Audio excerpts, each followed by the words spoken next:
I think we'll move then next to Mark Vocal, who's 61 years old. He's married, has 2 children and 3 grandchildren.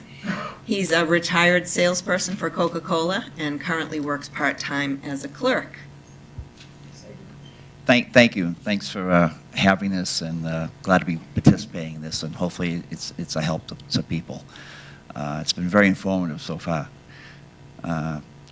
Well, first of all, what I'd like to get out of the way is that I've worked for Coca-Cola for 31 years, and by the way, Coca-Cola does not cause blood clots. Let's get that right out there. It's been blamed for a lot of things lately in the news, but blood clots is definitely not one of them. Neither should be obesity, but that's another issue. But my story is not quite as dramatic as that, and that is quite a story. God bless you. You've done a remarkable job. One day, actually shortly after the holidays, this was 4 years ago, so I was at the age of 57, just coming back to work after a short vacation after the holidays. I was at my desk about 6 o'clock at night, working away on the computer, as normally done, and all of a sudden I took a deep breath, and I got this remarkably sharp pain in my back, and I went, whoa, what was that? I could barely breathe. And obviously it caught my attention. I stood up, and I walked around for a bit. Still felt a few sharp pains when I was taking breaths. So, and all of a sudden I felt, all of a sudden I was getting like a little flush, and it felt, my heart was racing. I went over to the medicine cabinet, grabbed some Tylenol, took a few of those, and then I said, wow, what do I do about this? Well, I knew one thing. I wasn't continuing to work. I was going to make a decision. I would say at that point, I said, all right, I'm closing up shop for the night, going home. But the big decision I had to make was, what do I do now? Do I want to go? I live in the South Shore, so the option was, should I go to the emergency room at South Shore Hospital, get this checked out? In your mind, you're saying, we all know what it's like going to an emergency room, right? You're looking at good 3-4 hours maybe, depending on how busy it is that night, and you're saying, oh boy, do I want to do that? The only thing I could think of too is that the pain had been more across my back, and I had one other time I had a kidney stone. That was the only thing I could ever think of that was close in pain that I had ever had experienced with this. So I'm thinking, and then I'm saying, all right, I'm going home, I'm taking the drive, I'm starting to feel a little better. I don't know if I was making myself feel better so I wouldn't have to go to the emergency room, but I said, I'm starting to feel a little better. Maybe it was that Tylenol was taking effect.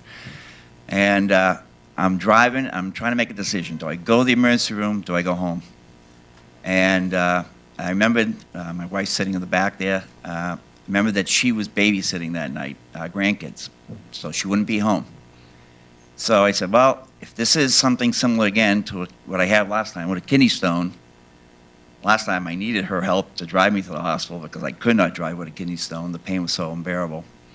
I said, well, all right, I'm gonna go and stop at the emergency room. Well, you get in there, you tell them, I should have told them I had chest pain. That would have got me done quick. I heard that's the magic words when you go to emergency room, I have chest pain. But instead I said I had back pain. So I waited and then waited. And when I was finally taken, told my story, they started doing tests. And more tests. And so I'm sitting back there. They put you in the room in the back and trying to figure things out. So finally now I said, it looks like I'm going to be here for a little while. I better inform my wife, let her know where I am. When she gets home, that I'm not going to be there. So, of course, I tell her, she comes running down to the emergency room. And again, we had a long night. I think it was after midnight, finally, a doctor came in and said, we really can't pinpoint what's going on with you. And, but we're going to do one more thing. We want to put you in a CAT scan. Well, they finally did that test for me. And next thing you know it, after they get the results of that, they're coming in, they're hooking me up to IVs. You're on heparin. I was told you have 2 PEs, 2 pulmonary embolisms in your lungs. So quite a shock there. I had to move real quick into things, into action. They were moving fast, and all of a sudden, well, we're admitting you. You're not going home tonight, But, later on, you come to find out, according to the doctors, like they said, that was probably one of the best decisions I ever made, because they said, God forbid, if I had gone home that evening, you never know the way these things operate as they go through your lungs and heart. Something very bad could have happened. So I would say, I went through I was in the hospital. They get you on the heparin, trying to get your INRs ready, and then obviously you want to get out of there. And that's the next thing. What do you do? I want to go home, start living my life normally again. But to get home, I had to go on the Lovenox. So it's part of the transition into being on warfarin. So, and again, when I'm in the hospital, one of the biggest things about this was, of course, you get asked the questions like, did you have recent surgery? Were you on a long trip? Did you go on a plane trip? Were you, laid up in bed, anything? I had nothing. No signs, preconditions for this to seem to happen to me.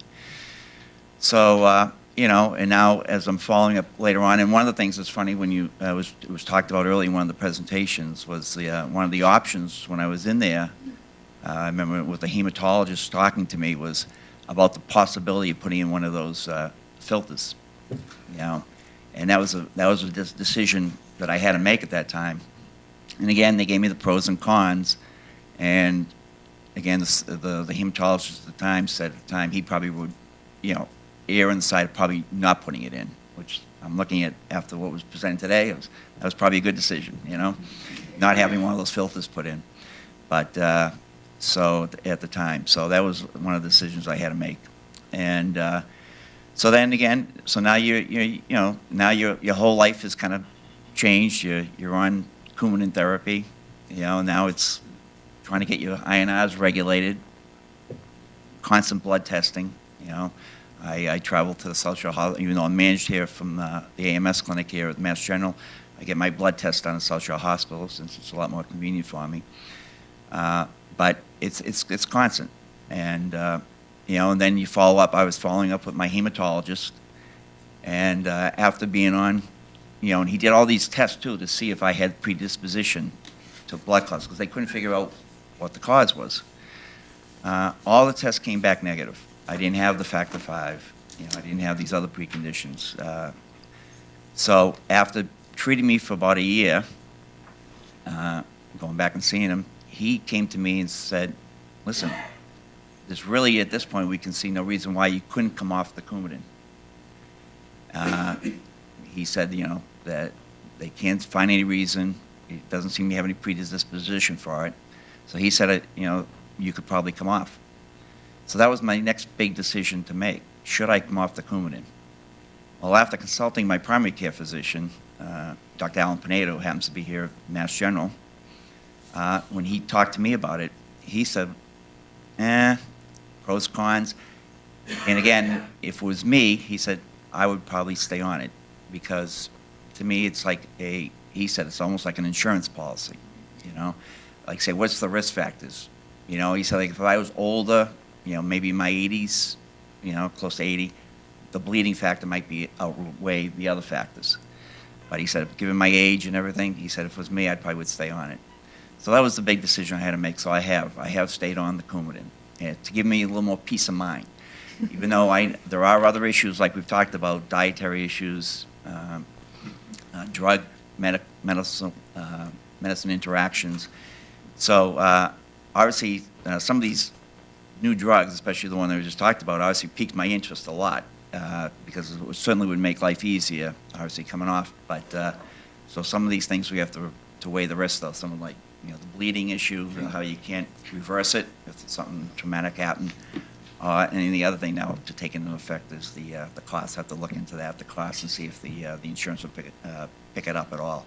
But that would be the big decision for me going forward right now, is to see if maybe to go on one of these other drugs. But that's basically it. That's my story. Thank you very much.